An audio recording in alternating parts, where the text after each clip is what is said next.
कांग्रेस के वरिष्ठ नेता दिग्विजय सिंह का एक पोस्ट बेहद वायरल हुआ था जिसमें उन्होंने आरएसएस की तस्वीर दिखाई थी जिसमें लाल कृष्ण आडवाणी बैठे हुए थे और जमीन पर नरेंद्र मोदी बैठे हुए थे और उन्होंने उस बात पे लिखा है कि बीजेपी में जमीन से जुड़ा नेता भी एक राष्ट्रीय अध्यक्ष बन सकता है, प्रधानमंत्री बन सकता है और पोस्ट ले सकता है।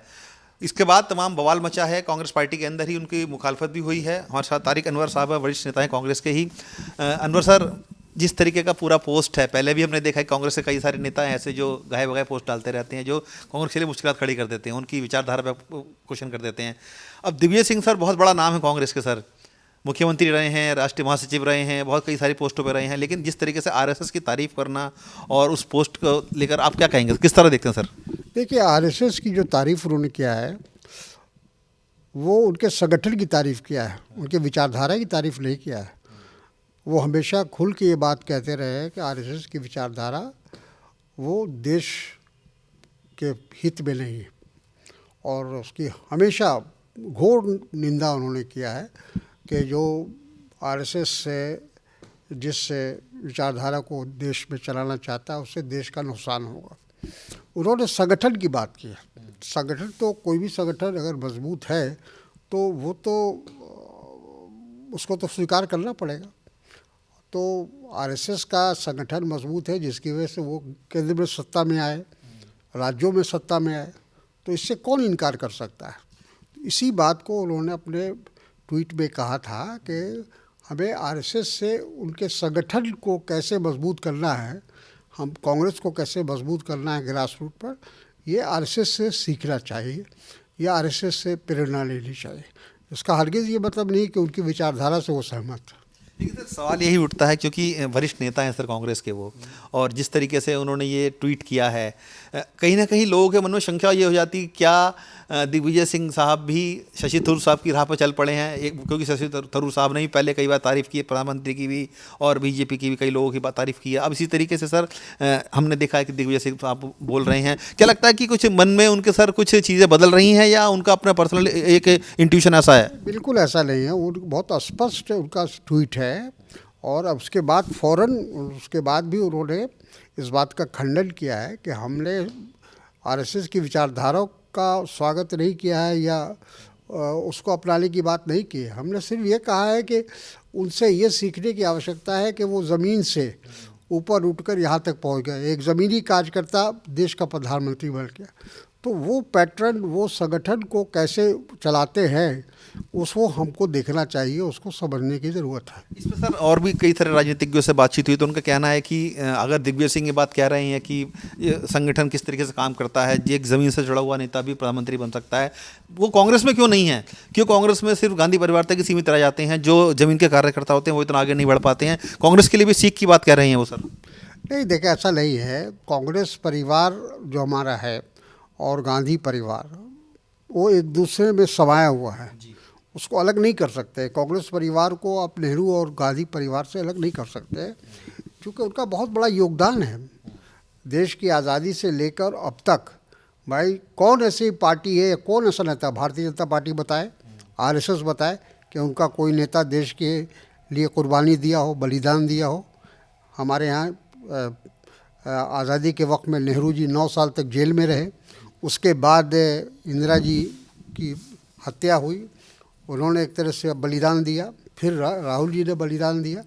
तो ये जो हैसियत है इस परिवार की, सर उसमें कहीं कोई शंका नहीं कि कांग्रेस पार्टी में जो गांधी परिवार का योगदान है वो अमूल्य है सर, उसका कोई तोड़ नहीं है। लेकिन सर सवाल ये उठता है कि आखिर पार्टी के हर ऊंचे पद पर हमेशा कांग्रेस पार्टी के ही जो गांधी परिवार है उनके लोग रहते हैं, और क्योंकि एग्जाम्पल बीजेपी का दिया जा रहा है इस बार, क्योंकि सर उसमें ये दिखाया गया कि ज़मीन से जुड़ा कार्यकर्ता, लेकिन जो कांग्रेस है उसमें सिर्फ गांधी परिवार ही रहता है सर। ये गलत है। अगर आप कांग्रेस के इतिहास को पढ़िएगा तो मुश्किल से कुछ सालों तक ज़रूर ये कहा जाए कि कांग्रेस परिवार के लोग कांग्रेस अध्यक्ष के पद पर हैं, नहीं तो नरसिम्हा राव रहे, उसके बाद अभी खड़गे जी है, और इससे पहले भी अब एक लंबी फहरिस्त है, 17 लोग कांग्रेस के राष्ट्रीय अध्यक्ष बने हैं, उसमें सिर्फ गांधी परिवार के लोग, ऐसा नहीं है। तो इतिहास अमूल्य रहता सर उनका, ये बात इतिहास जानने की ज़रूरत है। और सवाल ये है कि जिसको कार्यकर्ता चाहेगा, जिसको कार्यकर्ता मानेगा, आज नरेंद्र मोदी जी एकमात्र नेता हैं कि नहीं है भारतीय जनता पार्टी के? तो फिर तो हर पार्टी में किसी न किसी का वर्चस्व होता है, किसी न किसी को कार्यकर्ताओं का समर्थन रहता है, ग्रास रूट पर उनको लोग चाहते हैं, तो इसलिए उनको बनाया जाता है। तो गांधी परिवार हमारा स्ट्रेंथ है, हमारा वीकनेस नहीं है। सर दिग्विजय सिंह के सवाल पर एक बार आता हूँ दोबारा से मैं, तो क्या उनके सर पार्टी ने कोई उनसे बातचीत की है इस बारे में कि जो आपने ट्वीट किया है, क्या स्पष्टीकरण कुछ मांगा गया है उनसे? क्योंकि इतने सीनियर लीडर हैं और दूसरी पार्टी को लेकर इस तरीके से उन्होंने कहा है। उन्होंने ये बात तो वर्किंग कमेटी में भी कही है, कोई छुपा के तो बात कही नहीं है। वर्किंग कमेटी में उन्होंने कहा कि संगठन को मजबूत करने की आवश्यकता है, और जो आज से 5 साल पहले लगभग उदयपुर में हम लोग का कॉन्क्लेव हुआ था, उसमें कुछ चीज़ें तय हुई थी, कुछ उसके अंदर संगठन को मजबूत करने के लिए कुछ फैसले लिए गए थे, उन फैसलों को इम्प्लीमेंट किया जाए, ये उनका कहना में से एक ये था किस तरीके से कि ग्रास रूट लेवल का आदमी भी आगे तक बढ़ सकता है, इस तरह हमें भी पार्टी में कुछ बिल्कुल। अरे हम ही लोग हैं यहाँ तक जो पहुँचे हैं तो ग्रास रूट से आए हैं। हम अपने थाना कांग्रेस कमेटी के अध्यक्ष से अपना राजनीतिक जीवन शुरू किया था, थाना कांग्रेस कमेटी, ब्लॉक से भी नीचे, यानी कि ये मंडल कह सकते हैं उसको। और उसके बाद यहाँ तक पहुँचे, राष्ट्रीय स्तर पर हमको मौका मिला, 8 बार हम सांसद हुए। तो कांग्रेस पार्टी में भी ज़्यादातर लोग आपको ऐसे मिलेंगे जो ज़मीन से उठकर ऊपर आए, कोई नीचे आसमान नहीं है। इंदिरा जी भी जब कांग्रेस प्रधानमंत्री बनी थी तो उसके पहले वो मंत्री बनी थी लाल बहादुर शास्त्री जी के साथ। उसके बाद उनकी डेथ के बाद उनको प्रधानमंत्री चुना गया, बजाबते इलेक्शन हुआ, ऐसा नहीं हुआ कि कोई ऊपर से उनको थोप दिया गया। उनके बीच में और मोरारजी देसाई के बीच में चुनाव हुआ था और उसमें वो जीती थी, उनको समर्थन ज़्यादा मिला था सांसदों का।